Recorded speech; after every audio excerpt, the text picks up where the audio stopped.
This afternoon on NFL Network, the Browns are in Chicago to take on the Bears, the champions last year of the NFC North. The big question in Cleveland, who will be QB1 when the season begins? Deshaun Watson will start today's game. Shedeur Sanders. That's the setup right there. Brand new coaching staff, no history with either quarterback, and one job up for grabs heading into the regular season. Before we get to what Herm Edwards said about all of this, here's what the people inside the building are actually watching for.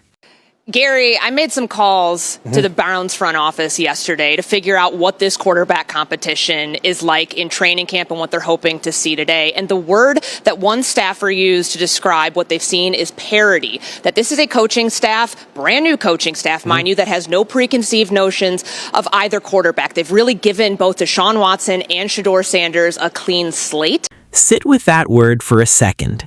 Parity. Not Watson's the guy, not Sanders is pushing him. Parity means the coaching staff walked in with zero bias, and they're letting the tape decide it. That's actually a big deal, because most quarterback competitions in this league aren't real competitions. They're a formality before the front office hands the job to whoever they paid the most money. And Cleveland gave Deshaun Watson one of the richest contracts in NFL history. In a normal building, that deal alone ends the conversation before camp even opens. Nobody's benching the guy you committed that kind of money to. But that's not what's happening here. A brand new staff came in and reset the whole thing to zero, which tells you something important. It tells you that even the people writing Watson's paychecks aren't ready to just assume the past few years of injuries and inconsistency get erased because of a contract. They want to see it on the grass. Think about how rare that actually is around the league right now. Teams that hand out top-of-the-market quarterback money almost never open real competitions the following camp. They protect the investment, they build the story around the guy, and any rookie or backup gets a token number of reps just so the team can say they had a competition. Cleveland is not doing that. A coaching staff with zero ties to the Watson decision is running this like the job is genuinely open, and that alone should tell you they are not fully sold yet either. And the part of the grass they are watching closest isn't the scripted install stuff, where every quarterback looks clean running routes on air in shorts and a helmet. It's the 2-minute drill, live reps, fast decisions, no cheat sheet, no do-overs, no time to think your way out of a bad read. That is where they believe the real answer to this whole competition is going to show up, because that is the part of football you cannot fake your way through in practice. So from Deshaun Watson and Shedeur Sanders today, it's the 2-minute drill that the front office is looking most closely at to try to figure out who handles those live reps when things are much faster. You have to make quicker decisions in a more efficient way. And that will go along as long as they are splitting first-team reps. That's what Todd Monken said. Watson said that himself. Nobody put those words in his mouth. His own game has changed. That's the quarterback admitting out loud that the player Cleveland is chasing right now isn't fully back yet, almost 2 full years removed from a ruptured Achilles. And notice the word he used, flashes, showing flashes of that old athleticism, not I have it back, flashes. That is a guy who knows this is not settled, even sitting on a 9-figure contract that most teams would treat as untouchable. When a quarterback with that kind of money talks about needing to show flashes instead of just naming himself the starter, that's the sound of somebody who understands he still has to earn this. It is one thing for outsiders to question whether Watson is all the way back. It is a completely different thing when the quarterback says it about himself, on camera, days before his first live snaps in almost 2 years. That is not false modesty. That is a guy who has lived through the rehab, sat through the losses, and knows exactly how far away he still might be from the version of himself that earned that contract in the first place. And that is exactly the moment Herm Edwards stepped into the studio to give his read on the entire situation. This is the part everybody's been talking about, so let's get into it. Coach, if you're back, that means football is back. We just heard Courtney break down what Cleveland anticipates to be the QB1 battle between Deshaun Watson and Shedeur Sanders. What are you looking for over the course of the next 2 weeks to determine who should start in Cleveland? Well, first of all, if you just look at talent alone, Deshaun Watson has tremendous talent. Okay. Can he get back to that? We've seen a lot of quarterbacks resurrect their careers, right? Baker Mayfield, Sam Darnold.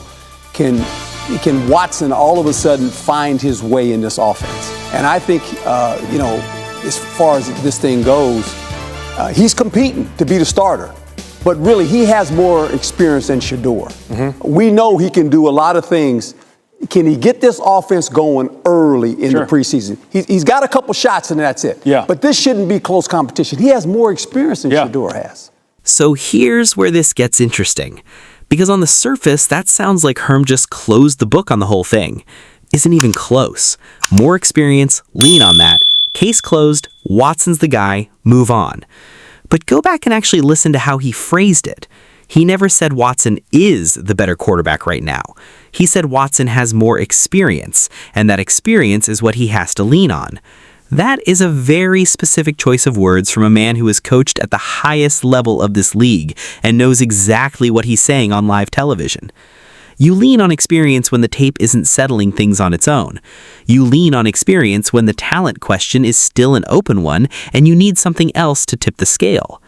Herm even brought up Baker Mayfield and Sam Darnold in the same breath.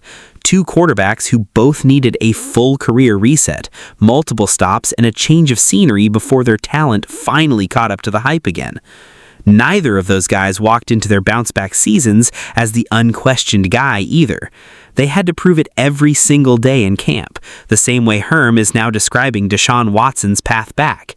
He is putting Deshaun Watson in that exact same bucket, a talented quarterback trying to find his way back to who he used to be, not a guy who has already arrived and locked the door behind him. And then Herm pivots straight into the part of this conversation that should worry Cleveland fans a lot more than any depth chart update. So that's what he's got to lean on, his experience. And that contract that Jeremy Fowler was alluding to, he's got that albatross of a deal that Cleveland's like, all right, well, we're paying him to go perform. Let's go perform under a new, of course, head coaching regime down there in Cleveland. But he should perform. Sure. He gets it. This is my last shot. Yeah. Caleb Williams certainly performing. The Bears were 11-6 last season. They won the NFC North. They took the Rams to overtime in the divisional round of the playoffs. Albatross, that is Herm Edwards' word for the single biggest quarterback contract in Cleveland Browns history. Not an asset, not a strength, a weight around the franchise's neck. And then he says the quiet part everybody in that building has been thinking, but nobody wanted to say out loud. This is Watson's last shot. Think about what that actually means for a quarterback who supposedly just won the experience argument 30 seconds earlier in the same interview. If Watson were truly the clear-cut frontrunner here, nobody on national television is calling it his last shot in the very next sentence. You call it his job to lose. You call it a formality. You do not sit there and use the word albatross about the deal that is currently paying his salary.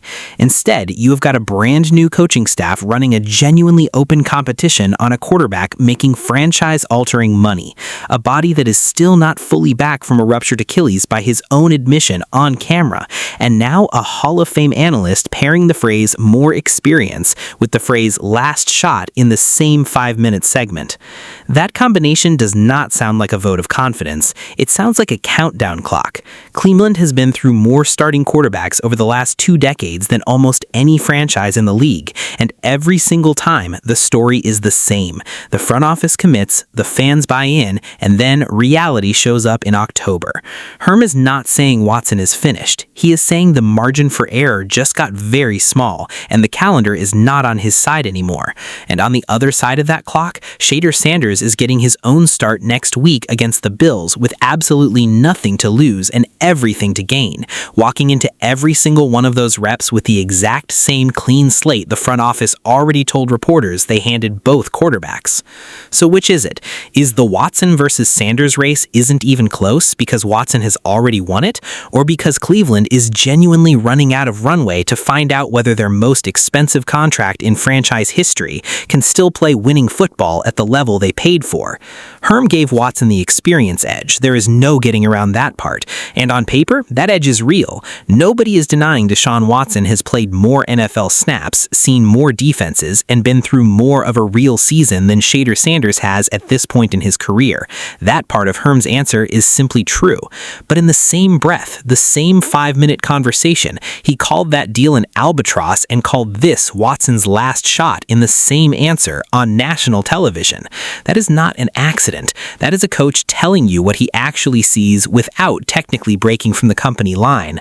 Whatever happens over these next 2 preseason games, both quarterbacks now know the same thing everybody watching at home knows. This job is not decided. The clock is real, and the tape from here on out is going to matter a lot more than any contract number on a piece of paper. If you think Cleveland is running out of patience with Deshaun Watson, drop a comment below and let us know. Like the video, subscribe for more Browns coverage, and we'll see you in the next one.